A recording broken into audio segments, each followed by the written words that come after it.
ರಕ್ಷಕನಾದ ನಮ್ಮ ಪರಶಿವನಿಗೆ ಏಕಕರದಲ್ಲಿ ನಮಸ್ಕರಿಸಲು ಇದನ್ನು ನೋಡಿದ ಜಗನ್ಮಾತೆಯಾದ ಪಾರ್ವತಾದೇವಿ ತನ್ನ ಪತಿಯಾದ ಶಂಕರನ ಬಳಿಗೆ ಬಂದ. ಏ ದೇವನೇ, ಎಲ್ಲ ದೇವಾನು ದೇವತೆಗಳು ಜೋಡು ಹಸ್ತದಿಂದ ಈ ಬೃಂದೇಶ್ವರನು ಏಕಕರದಲ್ಲಿ ನಮಸ್ಕರಿಸಲು ಕಾರಣವೆಂದು ಕೇಳು. ಆಗ ನಮ್ಮ ಶಿವನು ಪಾರ್ವತಿಗೆ ಗರ್ವ ಬಂದಿರುತ್ತೇನೋ. ಜಗನ್ಮಾತೆಯಾದ ಪಾರ್ವತಾದೇವಿ ಎಲ್ಲ ದೇವಾನು ದೇವತೆಗಳು ಜೋಡು ಹಸ್ತದಿಂದ ನಮಸ್ಕರಿಸಿದರೆ ಅದು ನಮ್ಮಿರುವರಿಗೂ ಸಲ್ಲುತ್ತದೆ. ಆದರೆ ಈ ಬೃಂದೇಶ್ವರನು ಸಲ್ಲಿಸಿದ ನಮಸ್ಕಾರ ಅದು ನನಗೊಬ್ಬನಿಗೆ ನಿನಗಲ್ಲವೆಂದು ಹೇಳಲು.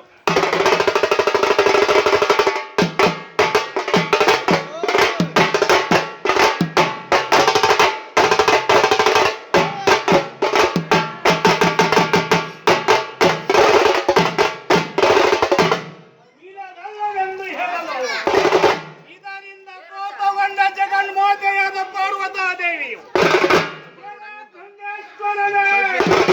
ನೀನು ತೊಟ್ಟಿರುವ ಭಟ್ಟ ನನ್ನದು,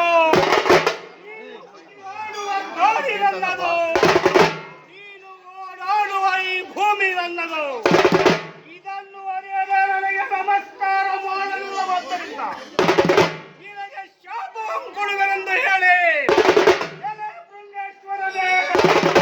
ನೀನು ಕಾಳು ಪಾಲು ಪಕ್ಷಿಯಾಗಿ ಮುಕ್ಕಾಲು ಪಾಲು ನರನಾಕಾರವಾಗಿ ಎಚ್ಚರ ಮಾರ್ಗದಲ್ಲಿ ಹೋರಾಡೆಂದು ಶಾಪಂ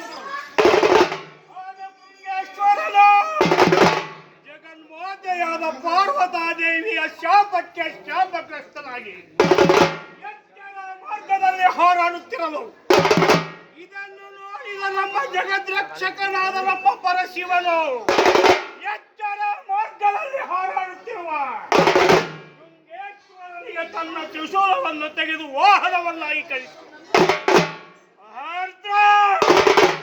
ಆಗ ಇದನ್ನು ನೋಡಿದ ನಮ್ಮ ಜಗನ್ಮಾತೆಯ ಪಾರ್ವತಾದೇವಿಯು ತಾನುಟ್ಟ ಮುಸುಕಿನ ಸೀರೆಯಿಂದ ಬಿಲ್ಲನೆ ಬಿರುಗಾಳಿಯನ್ನು ಬಿಡಲು ಜಗನ್ಮಾತೆಯಾದ ಪಾರ್ವತಾದೇವಿಯು ಬಿಟ್ಟಂತ ಬಿರುಗಾಳಿಗೆ ಎಚ್ಚರ ಮಾರ್ಗದಲ್ಲಿ ಹಾರಾಡುತ್ತಿರುವ ಬೃಂಗೇಶ್ವರನು ಕಲ್ಲಣಗೊಳ್ಳರು.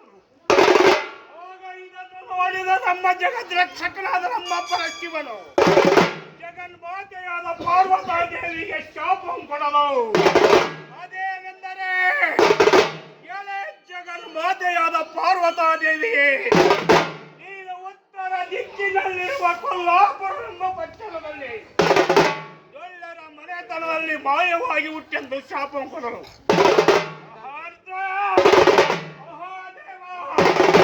ಆಗ ಎಚ್ಚರ ಮಾರ್ಗದಲ್ಲಿ ಹಾರಾಡುತ್ತಿರುವ ಬೃಂಗೇಶ್ವರನನ್ನು ತನ್ನಲ್ಲಿಗೆ ಬರಮಾಡಿಕೊಂಡು, ಎಲೆ ಬೃಂಗೇಶ್ವರನೇ, ನೀನು ಉಜ್ಜಯಿನಿಗೆ ಹೋಗಿ ಮರಣ ಚಿತ್ತನಾಗಿ ಹುಟ್ಟಿ ಕಾವಿ ಬಟ್ಟೆಯನ್ನು ಧರಿಸಿ ಭಸ್ಮ ರುದ್ರಾಕ್ಷಿಯನ್ನು ಧರಿಸಿ ಎಡಗೈಯಲ್ಲಿ ಜೋಳಿಗೆ ಬಲಗೈಯಲ್ಲಿ ಬೆತ್ತನ್ನು ಹಿಡಿದುಕೊಂಡು ಜಂಗಮ ವೇಷಧಾರಿಯಾಗಿ ನನ್ನ ಹತ್ತಿರ ಬಾ ಎಂದು ಹೇಳಲು.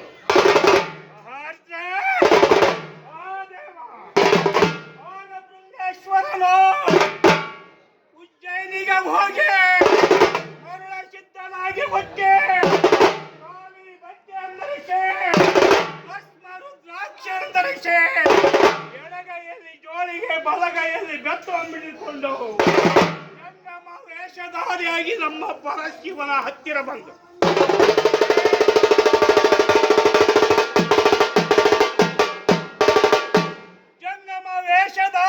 ನಮ್ಮ ಪರಶಿವನ ಹತ್ತಿರ ಬಂದು, ಏ ಪರಶಿವ ಮೂರ್ತಿಯೇ, ನಾನಿನ್ನು ಬಂದಿರುವೆನೆಂದು ಹೇಳಲು.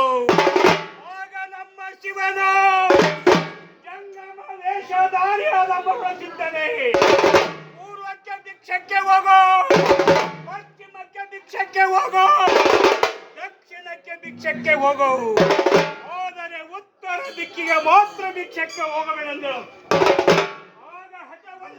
ನಮ್ಮ ಜಂಗಮ ವೇಷಧಾರಿ ಮರಳ ಸಿದ್ಧನು ಉತ್ತರ ದಿಕ್ಕಿಗೆ ಭಿಕ್ಷಕ್ಕೆ ಹೊರಟನು.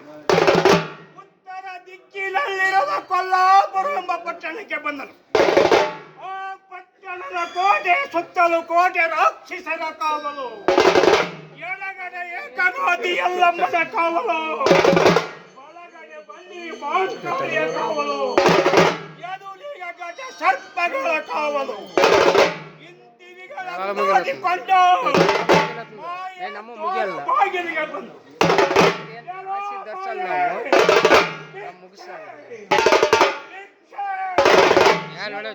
ಪಠಿಸಲು ಮಾಯೆಯು ತನ್ನ ದ್ವಾರ ಬಾಗಿಲಂ ತೆರೆಯಲಿಲ್ಲ.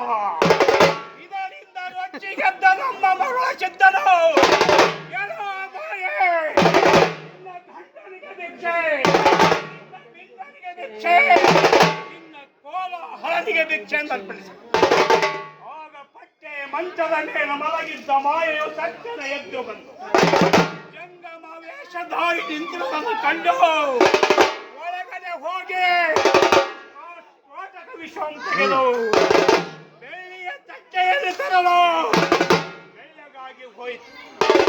ಅದೇ ಸ್ಫೋಟಕ ವಿಷವನ್ನು ತೆಗೆದು ಕಂಚಿನ ತಟ್ಟೆಯಲ್ಲಿ ತರಲು ಹೋಯಿತು. ಅದೇ ಸ್ಫೋಟಕ ವಿಷವನ್ನು ತೆಗೆದು ಕಲ್ಲಿನ ತಟ್ಟೆಯಲ್ಲಿ ತಂದ ಜಂಗಮ ವೇಷಧಾರಿಯಾದ ಮರುಳ ಸಿದ್ಧನ ಬೊಕ್ಕಸಕ್ಕೆ ಸುರು.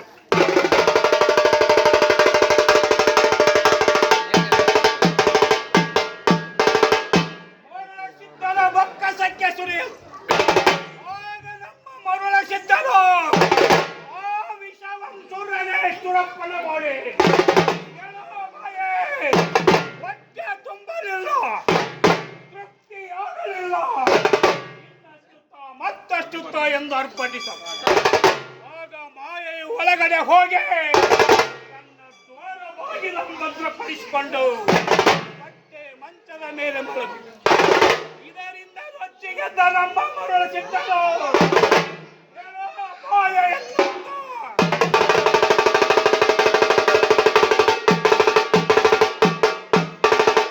ತನ್ನ ದ್ವಾರ ಬಾಗಿಲ ಮೇಲೆ ಪಾದದಿಂದ ಬದ್ದು ಹೊಟ್ಟೆ ಮಂಚದ ಮೇಲಿದ್ದ ಮಾಯೆಯ ಮುಂಗೂಲ ತೆಗೆದು ಅಲ್ಲೇ ಇದ್ದಂತ ಆಯುಧವನ್ನು ತೆಗೆದು ಅವಳ ಶಿರಚ್ಛೇದವನ್ನು ಮಾಡಿ ಅವಳ ಬುರುಡೆಯನ್ನೇ ಒಡೆದು 4 ದೀಪಗಳನ್ನಾಗಿ ಮಾಡಿ ಅವಳ ರಕ್ತವನ್ನು ತೆಗೆದು ಆ 4 ದೀಪಗಳಿಗೆ ತೈಲ ಬಣ್ಣ ಮಾಡಿ ಅವಳ ನರವನ್ನು ತೆಗೆದು ಆ 4 ದೀಪಗಳಿಗೆ ಬತ್ತಿಯನ್ನಾಗಿ ಮಾಡಿ ಅವಳ ಕೈಕಾಲನ್ನೇ ಕತ್ತರಿಸಿ ಆ 4 ದೀಪಗಳಿಗೆ ದೀಪ ಸ್ತಂಭಗಳನ್ನಾಗಿ ಮಾಡಿ ಆ 4 ದೀಪಗಳನ್ನು 4 ದಿಕ್ಕಿಗೆ ಹಚ್ಚಿ ಈಗ ಕಮಲ ಕಾಸುರನ್ಕೊಂದು ಕಮಲವನ್ನಾಗಿ ಮಾಡಿಕೊಂಡು ಕಾಳ ಕಾಸುರನ್ಕೊಂದು ಕಾಳವನ್ನಾಗಿ ಮಾಡಿಕೊಂಡು ವಜ್ರ ಕಾಸುರನ್ಕೊಂದು ವಜ್ರವನ್ನಾಗಿ ಮಾಡಿಕೊಂಡು ಈಗ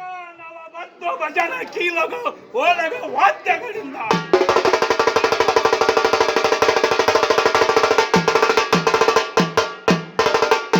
ರಭಸವಾಗಿ ಬರುತ್ತಿದ್ದಾನೆ ನಮ್ಮ ಮರುಳ ಸಿದ್ಧ. ಕಡೆ ಕರೆ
ಎಂದು ಬರುವನಯ್ಯ